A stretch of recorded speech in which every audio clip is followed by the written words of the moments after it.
6 days after they cracked my chest open, I sent one text to my daughter and her husband. Just one. They're releasing me tomorrow morning. Can someone come get me? My son-in-law read it.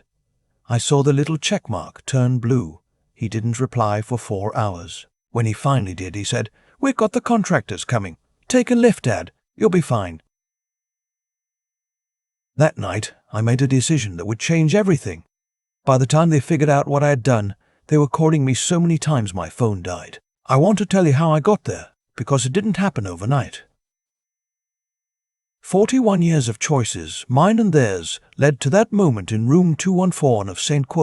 Clement's Medical Center, reading a 4-word text from the man my daughter married, and realizing, with a clarity that only comes from lying in a hospital bed with a zipper running down your sternum, that I had been a fool. My name is not important. What matters is that I spent my whole career as a civil engineer in Columbus, Ohio. I designed bridges, actual bridges, the kind that carry 18-wheelers over rivers and commuters over valleys. I built things meant to last. I believed in structure. I believed in load-bearing. I believed that if you put in the right materials, the thing you build will hold. I applied that thinking to my family. That was my mistake. My wife, Joellen, died 11 years ago. Pancreatic cancer. 6 weeks from diagnosis to gone. She was 54. After she passed, the house on Birchwood Lane felt like a museum of everything I'd lost. 4 bedrooms, a deck I'd built myself, the garden she'd kept better than any professional landscaper.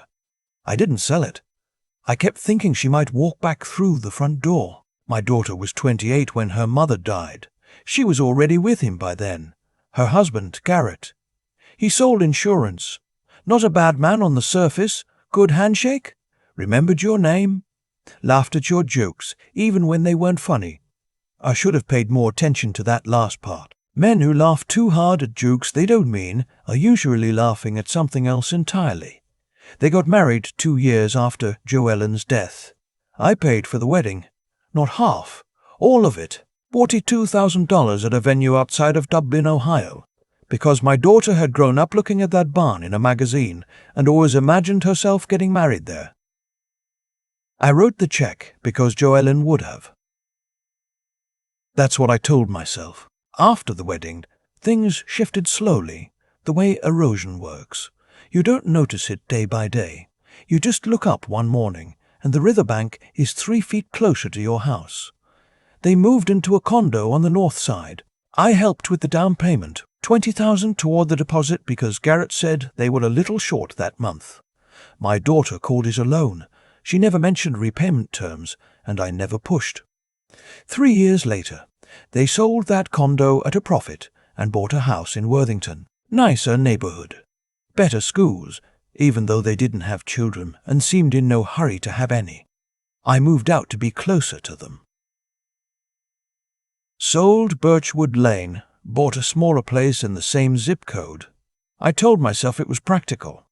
Smaller house, less maintenance, closer to family. What it actually was, if I'm honest, is that I was lonely, and I was orbiting the only family I had left. I turned 63. My heart had been giving me warnings for 2 years. Arrhythmia, then a blockage they found during a routine scan, then the conversation with the cardiologist that ends with the words open heart surgery, landing on you like a load of wet concrete. I needed a valve repair. The surgeon said I was healthy enough that the odds were good, but the recovery would be significant. 6 to 8 weeks minimum. No lifting, no driving, no stairs if possible. I told my daughter a month before the procedure. She cried on the phone, which I took as a good sign. She said of course they would help. Of course, she was my daughter. What did I think she was going to do? I went into surgery on a Tuesday morning. Nobody from my family was in the waiting room. My daughter said she had a work commitment she couldn't move. Garrett said he'd try to come by after. My neighbor Vic, a retired schoolteacher who'd lived 2 houses down for 15 years, sat in that waiting room for 6 hours with a crossword puzzle and a thermos of bad coffee. He was there when I woke up in recovery. He was the one who held my hand while I was still too groggy to know where I was. I didn't tell my daughter that Vic was there. I didn't want her to feel guilty. Looking back, I should have let her feel every bit of it. The days in the hospital were long and quiet. I had a window that faced a parking structure, which is not the view you want when you're lying in bed, wondering what the point of everything is. The nurses were kind. One of them, a young woman named Priya, checked on me more than her rounds required. She brought me an extra pillow without me asking. Small thing. But when you're alone, small things become enormous. My daughter visited twice in 6 days. Both times she stayed less than an hour. The second time, she spent 40 minutes on her phone, while I sat in the bed trying to eat Jell-O with a hand that still shook from the medication. On the 6th day, I sent the text. I already told you what he said. Take a lift, Dad? You'll be fine. I put the phone down on the tray table and looked at the water stain on the ceiling tile above my bed. I had been looking at that stain for 6 days. It was shaped a little like the state of Michigan if you squinted.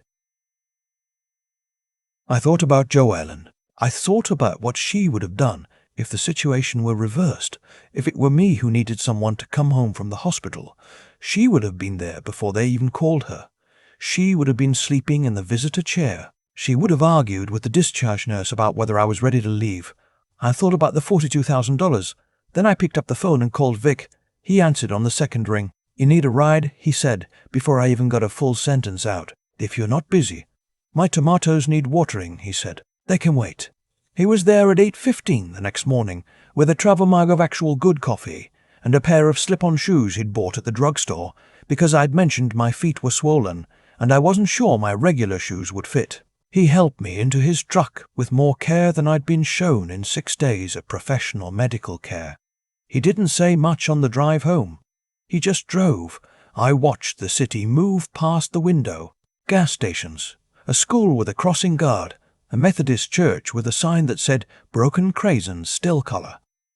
I thought about the text again. Take a lift, you'll be fine. I was not fine, and they knew it. When Vic pulled into my driveway, I thanked him. He waved it off, helped me inside, made sure I had water and my medication on the kitchen counter, and then left without making a production of any of it. That's what a real person does. I sat in my recliner for a long time. On the hall table, there was a framed photograph. One of the few I'd moved from Birchwood Lane. Jolene and me at the Grand Canyon, the summer before she got sick. She was laughing at something I'd said.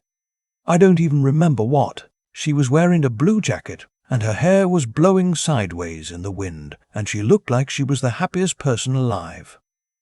Her watch was in that photograph, the one her mother had given her. A simple gold thing, slim and elegant, with a small sapphire at the 12. She'd worn it every day for 20 years. When she died, I'd kept it in the drawer of my nightstand. I'd always thought, someday, our daughter. I got up slowly, went to the bedroom, opened the drawer. The watch was gone. I stood there with the drawer open, looking at where it had been. There was still the small impression in the velvet liner where it had rested for 11 years. Just the impression. Not the watch. I went through the drawer twice, then the nightstand drawers on both sides, then the top of the dresser, the bathroom counter, the box on the shelf in the closet where I kept documents, and the things I didn't want to lose. Not there. I called my daughter. "Oh," she said. There was a pause. The kind of pause that means the person is deciding how to handle the next sentence. I was going to tell you about that. Were you? We needed it appraised for insurance purposes. I knew you wouldn't mind. You took it without asking. Dad, you were in the hospital. I didn't want to bother you. Where is it now? Another pause. Longer? It's being appraised. By who? Where? I have to go, Dad. Garrett's calling me. I'll explain everything when we see you. She hung up. I sat on the edge of the bed. My sternum was throbbing. The pain medication was starting to wear off, and I hadn't taken the afternoon dose yet. I should have gotten up and gotten the pills from the kitchen. I sat there anyway. Jolene had worn that watch on our first date. She'd worn it in the delivery room. She'd worn it to my mother's funeral and to my daughter's wedding and to every Sunday morning at First Lutheran for 22 years. I went back to the hall table. I looked at the photograph. Blue jacket, hair sideways, laughing. Then I opened my laptop and pulled up the county auditor's property records for Garrett and my daughter's house. I had helped them with that down payment. I knew the address.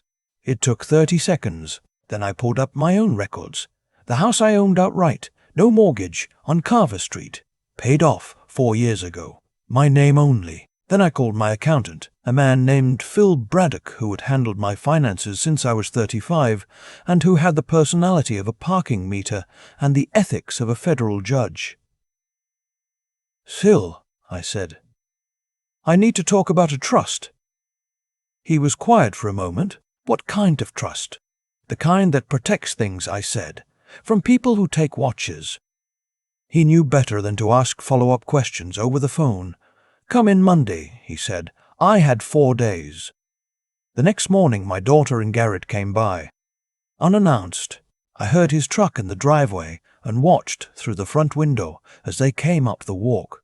She was carrying a dish, something in a Pyrex container, which was a thing she had never once done in the 11 years since her mother died. He was looking at his phone. "I let them in. We made you soup," she said, setting it on the kitchen counter with a kind of deliberate cheerfulness that felt like a theatre performance. "You need to eat. You look thin." "Thank you," I said. We sat in the living room, her on the couch, him in the armchair. My armchair, though he'd been sitting in it since the day I moved here, and I'd stopped saying anything about it. I sat in the other chair, the one with the ottoman, because standing for too long still pulled at the stitches. "So we were thinking," she started. "That's always how it started. We were thinking, now that you're recovering, it might make sense to talk about some things, practical things. The house, for example, your finances, just to make sure everything is in order in case I die. Dad, it's okay to say it. I just had open heart surgery. It's relevant." Garrett looked up from his phone. He put it in his pocket, which was apparently how he signaled he was about to participate in the conversation. "We just want to make sure you're taken care of," he said, "and that things are handled correctly. Probate can be a nightmare. We've seen it happen to friends' families. It gets ugly." "It does," I agreed. "So we thought maybe we could sit down with someone, a financial planner, get everything organized. Make sure the house goes where it needs to go, that kind of thing." I looked at my daughter. She was watching me with an expression I recognized. It was the same expression she'd had at 17 when she'd already crashed the car and was trying to figure out how to tell me. That mixture of hope and preemptive guilt. "Who did you have in mind?" I asked. "Garrett knows someone," she said. "A planner he works with through the agency." "Sure," I said. "Let's set something up." They looked at each other. Quickly, the way people do when they're surprised, something went more smoothly than expected. "Great," he said. "I'll set it up for this week." They stayed another 20 minutes. She talked about the soup and told me to take my medication on schedule. He mentioned a golf thing. When they left, she hugged me at the door. It was a good hug, long and tight, the kind that would have meant everything a year ago. Now I wondered how much the house on Carver Street was worth in the current market. I went to see Phil on Monday. I was upfront about everything. The surgery, the watch, the conversation, the planner Garrett wanted to bring in. Phil listened the way he always listened, completely still, like a man who charges by the sentence and has learned not to waste words. When I finished, he said, "Do you trust them?" "No," I said. "Then here's what we're going to do." We spent 2 hours building something airtight, an irrevocable charitable remainder trust structured through a non-profit I've been quietly supporting for a decade, a veterans housing organization based in Dayton that Joellen had volunteered with the last year of her life. The trust would hold the house and my primary investment accounts. I would retain full use and benefit during my lifetime. After my death, or upon my decision to transfer, the assets would pass to the non-profit, not to family. Not to anyone who had taken a watch from a dying woman's nightstand while I was in a hospital bed. Phil also drafted a new general financial power of attorney, naming Vic, not my daughter, Vic. And then I did one more thing, quietly. The following day, while my daughter and Garrett were presumably planning their appointment with their financial planner, I drove to Hanrahan & Sons, the pawn shop on Reed Avenue that had been there since the 1980s. I'd driven past it 1,000 times. I went inside. I described the watch to the man behind the counter. Gold, slim, sapphire at the 12, engraved on the back. JEM, which were her initials. Joelyn Elizabeth Mills, before she was Joelyn Mills Hartley. He went to the back. He came out with a small tray. There it was. I had to grip the glass counter with both hands for a moment. The medication was making me dizzy, and so was the sight of it. Just sitting there under fluorescent light on a pawn shop tray like it was worth nothing. "How much did you give for it?" I asked. $300, he said. $300. That's what my wife's watch, her mother's watch, was worth to them. I paid $400 to buy it back. I didn't negotiate. I put it in my breast pocket and drove home. I sat in the living room with the watch on the table in front of me and Joelyn's picture on the wall, and I made a decision, not an angry one.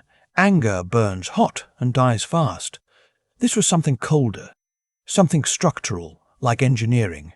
I was going to let them have their meeting. The meeting with Garrett's financial planner happened Thursday afternoon. The man was younger than I expected, mid-30s, in a suit that had been pressed too hard. His name was something like Bryce or Vance. I'm going to call him the planner, because that's what he was. A planner for someone else's future. He had a folder. He talked about estate liquidity and tax efficiency and probate avoidance.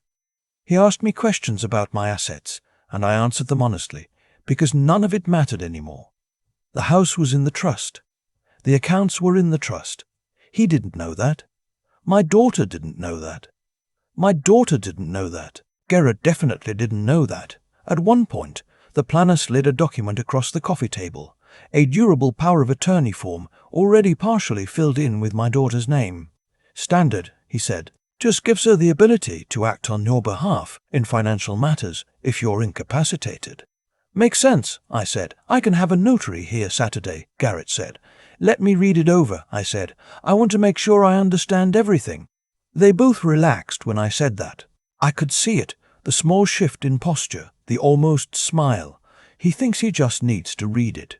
He'll sign. I didn't sign. On Saturday morning, when they arrived with a notary, an actual notary, which told me how planned this had been, I was sitting in the living room. I had coffee made. I offered them cups. "I've looked over the document," I said. "Great," Garrett said. He was wearing a polo shirt and looked well rested. "Any questions?"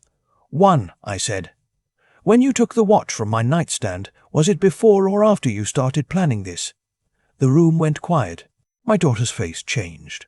Not guilty exactly, more like a person who's realized the board isn't where they thought it was. "Dad, I went to Hanrahan & Sons on Reed Avenue," I said. I reached into my shirt pocket and set the watch on the coffee table between us. $300. Nobody said anything. "Your mother wore that watch the day you were born," I said to my daughter. "She was wearing it when she held you for the first time in the hospital. She asked me, about a month before she died, to save it for your children." Those were her words. Save it for the grandchildren. My daughter's eyes were wet. "I found it in a pawn shop," I said. $300. Garrett stood up. He had the body language of a man who was calculating exits. "We were going to get it back," he said. "We just needed quick cash for—" "Please don't," I said. "Don't explain it. There's nothing you can say that will make it better." I looked at my daughter. She was crying now, quietly, looking at the watch on the table. "I love you," I said, and I meant it. "I will love you until I'm in the ground, but I don't trust you, and I've learned late in life that those are two separate things." I told him about the trust. I told him that the house, the accounts, everything of material value I had now belonged structurally to a non-profit that built housing for veterans. I told him that Vic had power of attorney, not because I was punishing anyone, but because he was the person who had actually shown up. Garrett tried to argue. He used words like contested and legal challenge, and undue influence. He looked at me the way people look at a door they expected to open and didn't. "You can talk to a lawyer," I said. "Phil Braddock's number is on the kitchen counter. He did all the paperwork. It's clean, it's legal, and it's dumb." The notary, to her credit, had not moved from her seat during any of this. She was a small woman in her 50s, with reading glasses on a beaded chain, and she looked like she had seen this particular movie before. Garrett left first, without saying anything, the kind of leaving where someone takes their presents away as punishment. My daughter stayed another few minutes. She picked up the watch from the coffee table. She turned it over in her hands and looked at the engraving on the back. "I'm sorry," she said. "I don't know how we got here." "I do," I said, but I said it gently. "We got here a long time ago.